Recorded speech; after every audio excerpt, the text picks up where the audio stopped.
Saudara-saudari dalam Kristus Yesus, selamat pagi. Bantuan dalam perang kata-kata Yahweh dalam Mazmur 12, di mana firman Tuhan itu akan membantu kita lebih kenal akan tentang firman Tuhan, tentang lebih kenal akan Tuhan sendiri ada Tuhan yang penuh dengan kasih dan penuh dengan kebenaran. Mari kita datang untuk berdoa bersama. Tuhan Bapa di surga, kami datang kepadamu untuk lebih mengenal akan Tuhan. Tuhan Yahweh, Tuhan ialah Tuhan yang wujud sejak dulu, sekarang dan sampai selama-lama tanpa berubah. Kami berdoa supaya Tuhan bantu kami memahami firman-Mu dan menggerakkan hati lebih dekati Yesus Kristus. Menjadi seorang yang murni hati. Ampunlah dosa kami sentiasa tidak fokus diri kepada Tuhan tetapi kepada duniawi, dan sentiasa juga sangat mempentingkan perfikiran sendiri, emosi sendiri. Tetapi bantulah kami diperbaharui lebih mempentingkan perasaan dan emosi Tuhan Yesus, dan kami ada diperbaharui supaya lebih menyerupai Tuhan. Oh Tuhan, bantulah kami dengan tahu bagaimana mentiru Kristus Yesus dan jiwa kami. Dalam nama Kristus Yesus, kami berdoa dengan murni hati. Amin. Kawan-kawan dan saudara-saudari, mari kita menerokai firman ini dengan membaca dalam Mazmur yang ke-12 untuk pemimpin piduan menurut semini Mazmur Daud. Tolonglah Tuhan sebab orang saleh telah habis, telah lenyap orang-orang yang setia dari antara anak-anak manusia. Mereka berkata tustar yang seorang kepada yang lain. Mereka berkata dengan piper yang manis, dengan hati yang bercabang. Biarlah Tuhan menggerak segala pipi yang manis dan setiap litar yang bercakap besar. Dari mereka yang berkata dengan litar kami berkuasa. Bibir kami menyokong kami. Siapakah Tuhan atas kami? Oleh kerana pentindasan terhadap orang-orang yang lemah, oleh kerana keruhan orang-orang miskin, seorang jugar aku bangkit. Firman Tuhan, aku memberi keselamatan kepada orang yang menghauskannya. Jika Tuhan adalah janji yang murni, bagaikan berat yang teruji. 7 kali dimurnikan dalam tabur berlebaran di tanah. Engkau Tuhan yang akan mendapatinya. Engkau akan menjaga kami senantiasa. Pada angkatan ini, orang-orang fasik berkeliar di sekeliling selagi kebusukan diagung-agungkan di antara anak-anak manusia. Mazmur 12 menawarkan doa lain untuk membebaskan baik untuk individu atau komunitas. Doa semacam yang mendominasi buku 1 dan 2 dari kitab Mazmur. Saudara-saudari pengenakan Harmonika John Wesley dalam Mazmur yang ke-12. Pandangan Wesley menjunjung tinggi keandalan dan inspirasi ilahi dari kitab suci. Mazmur 12 mentegaskan kemunian firman Tuhan sejalan dengan keyakinan kuat Wesley akan otoritas Alkitabiah. Wesley menekankan pentingnya penerapan kitab suci dalam kehidupan Kristen sehari-hari. Interpretasinya berfokus kepada bagaimana firman Tuhan dapat mengubah kehidupan orang yang percaya. Dalam Mazmur yang ke-12, Wesley melihat panggilan Tuhan untuk kebenaran dan keadilan, mencerminkan petekanannya pada Injil dan kekudusan di tengah kemerosotan moral. Kawan-kawan dan saudara-saudari, dalam teks Mazmur ini dibuka dengan panggilan menteza untuk penyelamatan, mencerminkan keputusasaan penulis dalam mencari pertolongan ilahi. Penyair melantai hilangnya orang-orang saleh dan mereka yang dapat diandalkan dalam iman dari masyarakat. Situasi begitu parah sehingga penyair meyakinkan orang-orang berinterpretasi telah benar-benar punah dari masyarakat. Kawan-kawan, panggilan mendesak untuk penyelamatan. Mazmur ini dibuka dengan panggilan mendesak untuk penyelamatan. Tetapi manusia penuh ucapan masalahnya. Kawan-kawan, dalam teks Ibrani, artinya selamatkan di mana Hosiar Yahweh. Bentuk imperatif dari kata-kata Hosiar yang bererti menyelamatkan atau yasar, membebaskan, mengekspresikan permohonan yang berdasar. Hosiar yang diseru kepada Tuhan, selamatkan. Dan panggil Hosea Yahweh, menselamatkan saya, Tuhan. Dan juga menyatakan saya dalam situasi yang memerlukan Tuhan. Saya memerlukan Tuhan untuk membebaskan, untuk mengekspresikan permohonan yang sangat berdasar. Jadi konstruksi EPU menunjukkan tindakan kausatif, menyebarkan keselamatan atau membuat selamat. Pengguna imperatif tanpa partikel na yang bererti tolong menunjukkan urgensi yang sangat tinggi. Saudara-saudari, seperti kamu apabila kamu membantu, kamu mendapati selalu susah sudah, terlalu suka dan sangatlah bahaya kamu kata, Tuhan tolong, Tuhan tolong, Tuhan tolong. Kamu tidak panjangkan perkataan ataupun ayat dengan sempurna. Kamu tidak kata, oh Tuhan tolonglah saya sebablah apa-apa. Tidak kata, tolong saya saja. Oh Tuhan, ini saja. Dia ini menunjukkan sangat urgensi, sangat urgensi. Jadi hilanglah orang yang saleh. Situasi dari mana peniai ini pembebasan begitu parah sehingga ia yakin orang-orang yang berintegrasi seperti itu benar-benar punah. Jadi dalam teks Ibrani di mana dia artinya ada kata kerana orang saleh telah habis, kerana orang-orang setia telah hilang. Di mana teks Ibrani Mosolik itu dia kata I ga mar harsi ki pasu e mu ning. Jadi penggunaan partikel ki itu bermaksud karena, kanta, pembentuk paralelisme sinyonim. Kata kejar gamma yang berarti berakhir atau habis dalam bentuk kar perfect menunjukkan tindakan yang telah selesai. Dalam pasu yang berarti lenyap atau hilang.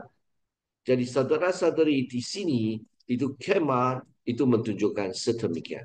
Kawan-kawan dan saudara-saudari dalam Tuhan Yesus Kristus, di sini kita ketahui perkataan seterusnya iaitu emun, di mana bentuk kal perfect jamak memperkuatkan finalista situasi.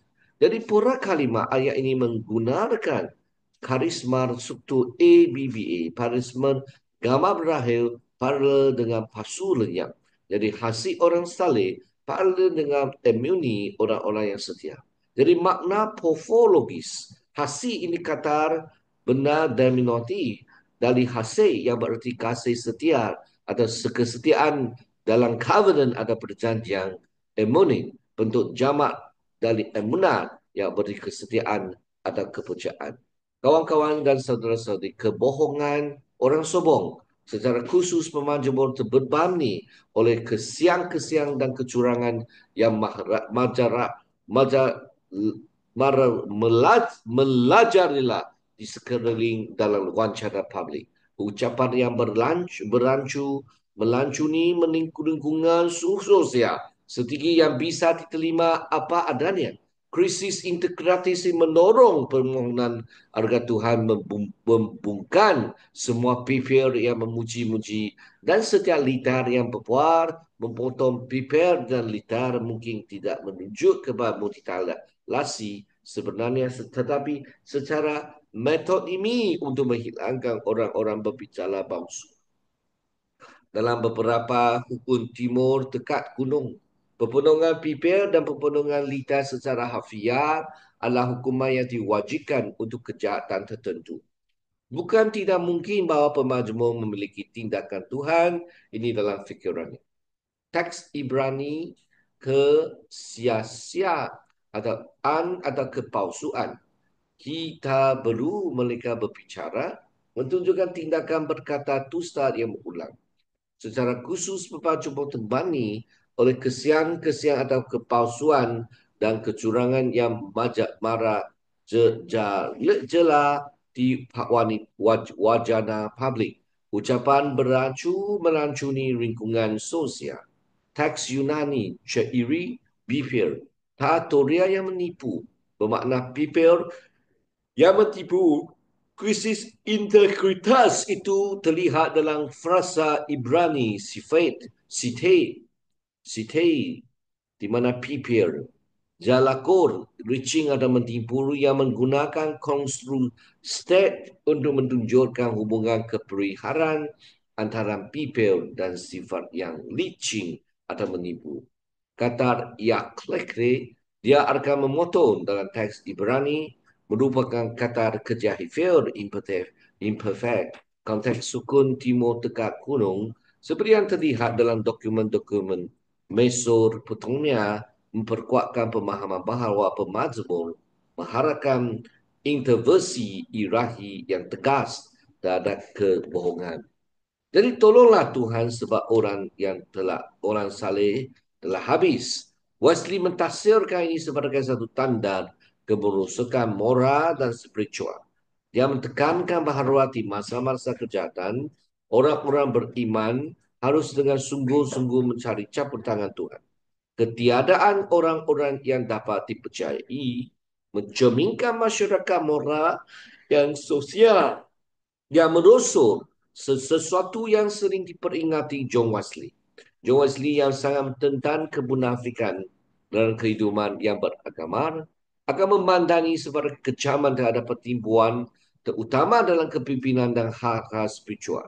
Hati yang bercaban menandakan ketidakterusan salah satu kritik umum Wesley terhadap kekristenan formal nominal tanpa iman sejati.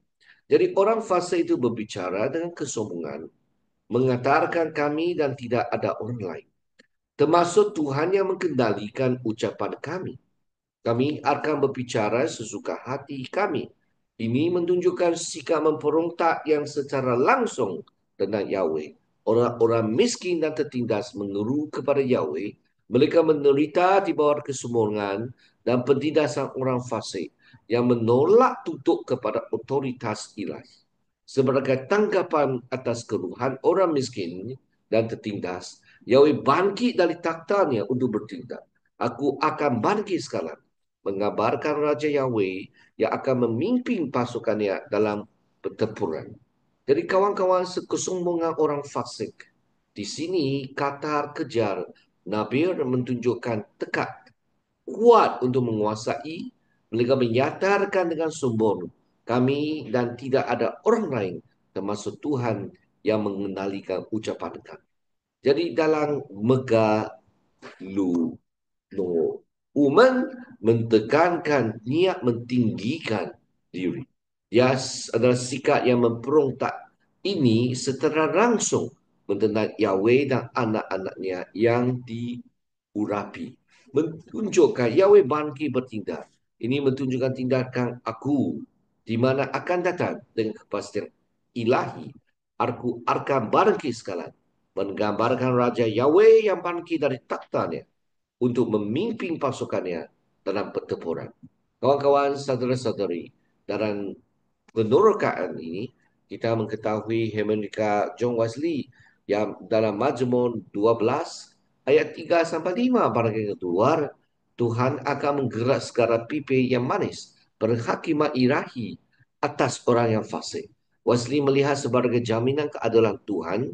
Dia sering berkobar tentang guru-guru palsu dan pemimpin korup. Percaya pada pembalasan ilahi yang mungkin akan mendesak orang percaya untuk mengandalikan campur tangan Tuhan dari mencari pembalasan sendiri. Jadi pembelaan Tuhan yang tertindas itu oleh kerana pentindasan terhadap orang-orang yang lemah, oleh kerana keruhan orang-orang yang miskin. Sekalian juga aku bangkit firman Tuhan. Wesley yang sangat peduli dengan keadilan sosial akan mentekankan bahawa Tuhan membela orang miskin dan tidak tertindas. Ini sejalan dengan pekerjaan gerakan metodisnya dalam membantu orang miskin, pelana penjara dan reformasi pendidikan. Kawan-kawan dan saudara-saudara Kristus Yesus, keyakinan pada janji-janji Yahweh, pujian terhadap firman Yahweh, mentukun janji-janji yang baru saja dibuat. Firman Yahweh tidak bercacat, diumpamakan dengan perak yang dimurnikan. Sepenuhnya Rujukan kepada firman Yahweh sebagai Taurat bisa mengambil klan pembukaan Mazmur. Lebih mungkin rujukan yang tidak biasa terhadap firman-firman Yahweh atau Jamar mengacu bukan dengan firmannya secara umum tetapi pada janji-janji yang baru saja disebutkan. Dan Yahweh yang setia sendiri menjamin firman-firman ini. Mazmur ini ditutup dengan rujukan pada situasi genting di antara seluruh umat manusia berkeliaran orang fasik yang lagus dan nilai-nilai kurat mentekankan kesulitan keadaan dari mana penyanyi mencari pembebasan. Jadi kawan-kawan dan saudara-saudari dalam Kristus Yesus, mari kita terus bersedia kepada Tuhan dan ketahui Tuhan akan memimpin dalam situasi yang kamu menghadapi di mana kebingungan orang yang munafik. Perkataan Ibrani Mirok Yahweh bererti firman-firman Tuhan, bentuk zaman yang menunjukkan kelimpahan dan kepenuhan wahyu al-ilahi. Kata ini menekankan otoritas ilahi yang sempurna. Dan teks Yunani, ta logia kurio yang bererti perkataan-perkataan Tuhan, istilah khusus yang digunakan untuk wahyu ilahi yang memiliki otoritas yang begitu tinggi, berbeda dari kata-kata biasa logos. Perak yang dimurnikan, Hose Saruf, di mana bererti konsepnya berat dan tafsu ini bererti dimurnikan atau diuji.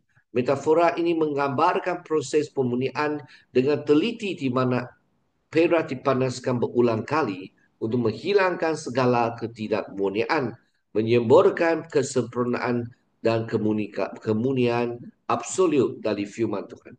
Pelindungan ilahi, kata Ibrani dish merem bererti engkau akan memelihara mereka, dan tijeremnu bererti engkau akan menjaga melindungi dia.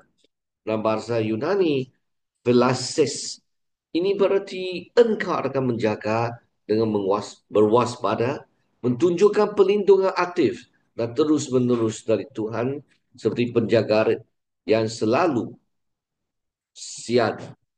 Kawan-kawan Hermeneutika John Wesley dalam ayat yang ke-6 sampai 8 Mazmur 12 ini, janji Tuhan adalah janji yang murni. Badagang perak yang teruji, 7 kali yang dimurnikan dan tabur peluburan di tanah. Engkau Tuhan yang akan menempatinya. Engkau akan menjaga kami senantiasa terhadap angkatan ini. Orang-orang fasik berkeliaran di sekeliling selagi kebusukan diagung-agungkan di antara anak-anak manusia. Peringatan terhadap kejahatan. Kawan-kawan, dari teks apa yang kita boleh belajari? Mazmur yang ke-12 menetapkan dua pora, dua cara ucapan dan kontras yang tajam, kebohongan yang merusak dan pembenaran diri orang fasik dan janji-janji yang menghibur dari Yahweh. Tema yang berulang. Kedua tema ini berulang dalam kitab suci dari awal hingga akhir menjelaskan kekuatan kreatif kata-kata. Akhirnya kita diundang oleh anugerah Tuhan untuk berhenti dari segala pembicaraan yang merusak dan menggambarkan bergabung dalam proyek kreatif Tuhan dengan melayani kasih karunia melalui kata kita. Jadi sebagai satu kesimpulan, kesetiaan Tuhan di masa kemusyratan murah. Bahkan ketika koreksi menyebar, orang benar tetap terpelihara. Kekuatan dan kemuliaan firman Tuhan. Firman Tuhan sepenuhnya yang benar dapat diandarkan dan dapat diterapkan. Orang percaya dipanggil untuk hidup benar dan percaya pada kehadiran Tuhan. Pentingnya integrasi moral.